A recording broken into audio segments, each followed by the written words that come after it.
बघा, कविता अशी आहे की कविता करण्यासाठी महत्वाचं असतं ते यमक. वा वा वा वा म्हणा, कविता करण्यासाठी महत्वाचं असतं ते यमक आणि स्वयंपाकाचं खरं दडलेलं असतं फोडणीमध्ये गमक. क्या बात आहे, अप्रतिम कविता झालेली आहे. ठीकठाकच आहे, पण अप्रतिम म्हणायची मला सवय लागलेली आहे, पण ठीक आहे, हरकत नाही. बघा, कविता असो किंवा स्वयंपाक म्हणजे पाककला, याच्यामध्ये जीव ओतावा लागतो, भावना त्याच्यामध्ये ओतावी लागते, तेव्हा चांगला पदार्थ तयार होतो, तेव्हा एखादी चांगली कविता आपल्या तोंडून बाहेर पडते. खरं आहे की नाही? आज ज्या इथे येणार आहेत त्यांना या दोन्हीची आवड आहे म्हणे.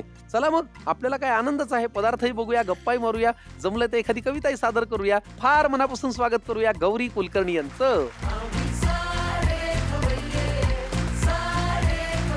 नमस्कार. नमस्कार. राम राम. राम राम. कशा आहात तुम्ही? मस्त छान. आपलं नाव काय पूर्ण?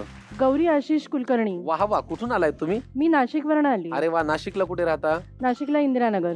वाह, आज तुम्ही इथे येताना म्हणजे एकदम नटून थटून, हेअरस्टाईल, मेकअप असं मला जाणवतंय. खरं आहे ना? येस. काय एवढं उत्साहाचं काय कारण? आम्ही सारे खवय्ये झीवर झळकायचं म्हटल्यानंतर तेवढं तर करून यायलाच पाहिजे ना सर. खरंय खरंय, फार छान. पण दिसताय फार सुंदर. थँक्यू आणि सो जे मच. काही मॅचिंग कॉम्बिनेशन आहे टिकलीचं आणि साडीचं, पर्पल, एकदम म्हणजे एकदम फर्स्ट क्लास. थँक्यू. पर्पल तुमचा फेवरेट आहे का कलर? माझा म्हणण्यापेक्षा मिस्टरांचा फेवरेट आहे. असं आहे ते, मिस्टरांचा फेवरेट आहे पर्पल. किती वर्ष झाली लग्नाला? येत्या 1 जूनला 16 वर्ष पूर्ण होत आहेत. 16 वर्षानंतरही तुम्ही मिस्टरांच्या आवडीच्या रंगाची साडी नेसता? अर्थात. शिका शिका शिका. घराघरातल्या मंडळींनो शिका. आमच्याकडे पहिल्या 16 महिन्यातच बंद झालं होतं. काय करतात तुमचे मिस्टर? माझे मिस्टर आपला कुलकर्णी ट्रॅव्हल सोल्युशन्स नावाने आपली स्वतःची फर्म आहे. बर. आपण ट्रॅव्हल्ससाठी गाड्या पुरवतो. अरे वा, स्वतःचा व्यवसाय आहे. येस. आणि वा. माझाही स्वतःचा व्यवसाय आहे. तुमचाही स्वतःचा व्यवसाय, तो कशाचा आहे? माझा ग्रीष्मान्वय केटरिंग अँड फ्रुट्स नावाने माझा स्वतःचा बिझनेस आहे. अरे वा, किती वर्ष झाली तुमच्या या व्यवसायाला? 15 वर्ष. 15 वर्ष झाली. हो. Catering and fruits. फ्रुट्स म्हणजे मग तुमच्या स्वतःच्या बागा आहेत का? नाही, आता जसं नाशिकला मी राहते तर नाशिकच्या आसपास बऱ्याच शेतकऱ्यांशी ओळखी असल्यामुळे एक्सपोर्ट लेवलला जे फ्रुट्स जातात ते आपण म्हणजे नाशिकमधल्या लोकांना विकण्याचा प्रयत्न करतो. आणि तसंच आत्ता आंब्याचा सीझन सुरू आहे, तर रत्नागिरीवरनं काही नातेवाईकांच्या तिकडे बागा आहेत, तर तिकडून पण आपण आंबे वगैरे एक्सपोर्ट म्हणजे छान. फ्रेश फ्रुट्समध्ये आपण काम करतो. Very good, very good. Yes. म्हणजे आम्हाला जे घराघरात फळं लागतात ते तुम्ही आमच्यापर्यंत पोहोचवू शकता. नक्कीच मग नक्कीच. येताना साधं द्राक्षही तुमच्या हातात दिसत नाहीये माझ्यासाठी. द्राक्षाचा सीझन संपलाय ना सर. किती छान उत्तर आहे हे. सीझनच संपलाय, पण आंब्याचं तर चालू आहे ना मॅडम. हो बरोबर, अगदी मग तो अगदी. कुठे आहे आंबा? आता कशा फसल्या? गौरी मॅडम मी खूप हुशार आहे. हो आपण एक काम करूया, आता जरा स्वयंपाकघरात जाऊया. आजचा पदार्थ कुठला ठरलाय का? हो. काय नाशिक स्पेशल आहे का काय? नाही, ऍक्च्युली स्पेशल असं गौरी स्पेशल म्हटलं तर जास्त छान वाटेल. लई भारी. तुमचा इनोव्हेटिव्ह म्हणजे Yes. तुमचे इन्व्हेन्शन आहे का ते? येस येस, माझं फार छान. इन्व्हेन्शन आहे. फार छान. माहेर कुठलं तुमचं? माझं माहेर कोपरगाव, शिर्डीजवळ. तुमच्या आवडींविषयी पण मला जाणून घ्यायला आवडेल. काय तुमच्या आवडी येतो? माझ्या आवडीनिवडी तशा बऱ्याच आहेत. म्हणजे कुकिंग तर पहिली आहे, त्याच्यानंतर मी थोडंफार चारोळी पण लिहिते, म्हणजे कविता लिहिण्याचा प्रयत्न करते, गाणं पण म्हणते, अरे बापरे. आणि थोडंफार जमलं तर डान्सही करते. अरे क्या बात आहे. मग चला, चारोळी म्हणल्यानंतर आम्हाला लगेच आमचा जरा आतला कवी जागा होतो. बरोबर. तर अरे क्या बात आहे. बघा, असं असतं, येताना फळ नाही आणलं पण स्वतःची चारोळी मात्र घेऊन आलेले आहेत. खूप छान. घ्या तुमची चारोळी, Yes. तुम्ही वाचा. खवय्यांना असते पर्वणी समोर, हम्म. असते वेगवेगळ्या पदार्थांचे ताट, बर. झी मराठीच्या मनोरंजनाने भरते रसिकांचे मन काठोकाठ. वा. संकर्षण दादा सोबत असताना आपसुकच सुचतात 4 ओळी. क्या बात आहे. वेळ झाली आता खवय्ये बघताना खायची भाजी पोळी. वा वा वा, फार छान. चारोळी आणि भाजी पोळी, सुंदर यमक जुळवलं. तुमच्या या सगळ्या आवडींसाठी तुम्हाला फार मनापासून शुभेच्छा. पण मुख्य आवडीकडे जाऊया, कारण ही माझी जेवणाची वेळ आहे. Yes. चला, कारण तुम्ही फळ न आणल्यामुळे आता आपल्याला जेवणाकडेच कॉन्सन्ट्रेट करावं लागेल ना. या गौरीजी, चला आता आपण पदार्थाकडे जाऊया. नक्की. तुम्ही म्हणालात आजची जी रेसिपी आहे ती तुमचं इन्व्हेन्शन आहे, बरोबर. गौरी स्पेशल आहे. हो. याचं नाव काय? आजचा आपला पदार्थ आहे उपवासाची घावन घाटली.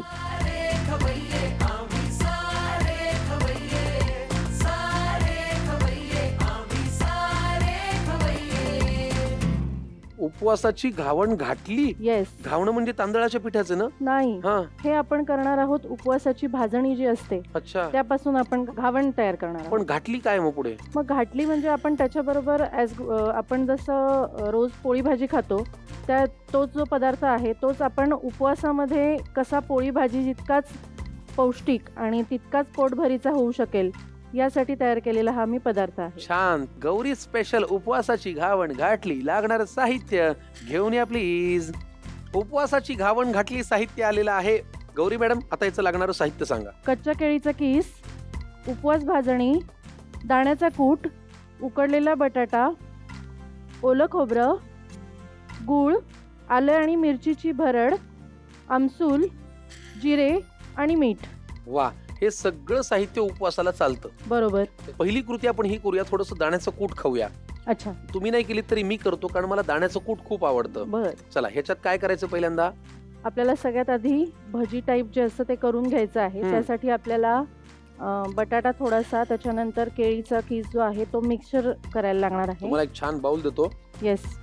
आपल्याला आधी कच्च्या केळीचा किस घालायचा आहे त्यामध्ये. घ्या.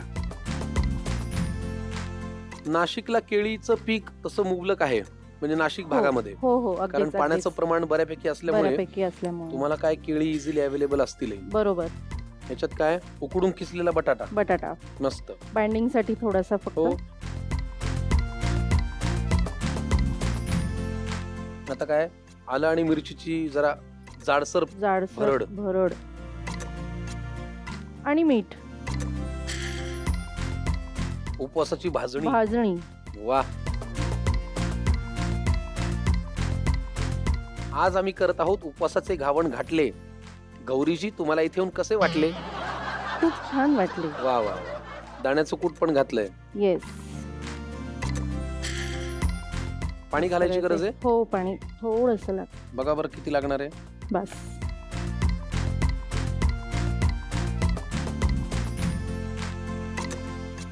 कच्ची केळी पाण्यात भिजत ठेवल्यामुळे त्याचा एक ओलसरपणा होताच. त्यामुळे आपल्याला जास्त पाणी नाही लागलं. करेक्ट. आणि बटाटे सुद्धा जे आहेत त्याच्यामध्ये एक ओलावा असतोच उकडून काही कोरडं नाहीये ते. बरोबर. एवढा घट्टपणा पुरे. हो, व्यवस्थित एकदम.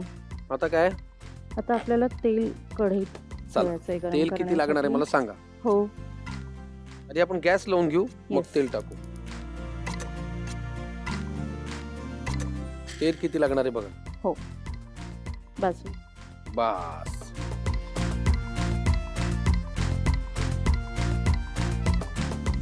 मस्त.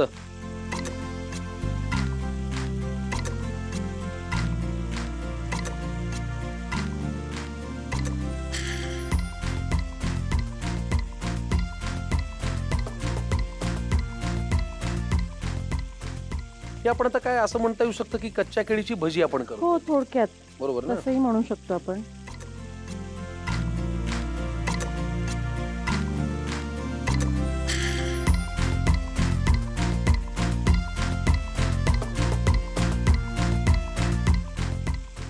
वाह.